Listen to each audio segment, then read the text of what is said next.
સંઘ પ્રદેશ દાદરા અને નગર હવેલી તેમજ દમણ અને દીવના ઉદ્યોગ વિભાગ દ્વારા સબસિડીના ડિજિટલ વિતરણના એક કાર્યક્રમનું આયોજન કરાયું હતું.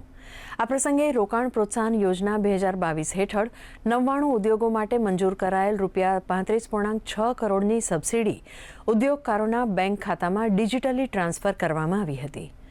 વર્ષ 2015થી અત્યાર સુધીમાં પ્રદેશના કુલ 512 ઉદ્યોગ એકમોને ₹205.4 કરોડથી વધુનું સીધું પ્રોત્સાહન પૂરું પાડવામાં આવ્યું છે.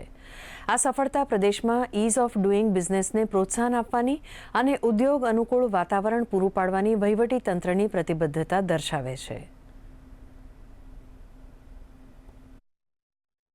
फेज 2 के अंतर्गत इसको हम और भी रिफॉर्म्स को डीप करेंगे.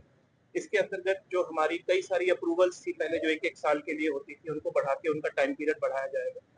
कई सारी रजिस्ट्रेशन डीम्ड मानी जाएंगी, इंटीमेशन के बेस पे मानी जाएंगी और एक थर्ड पार्टी सर्टिफिकेशन का एक जो रिफॉर्म है वो हम लाएंगे.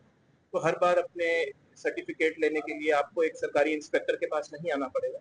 अब बहुत सारी जो मार्केट में थर्ड पार्टी है उनसे वो अगर सर्टिफिकेशन करा के सरकार को देंगे तो वो मान्य गिना जाएगा. इंडस्ट्रियल प्रमोशन स्कीम के तहत करीब 35 करोड़ रुपए का डिस्ट्रीब्यूशन किया है, जिससे हमारे संघ प्रदेश में करीब 800 करोड़ रुपए का नया इन्वेस्टमेंट आया है और करीब 4000 के आसपास लोगों को नया रोजगार मिला है.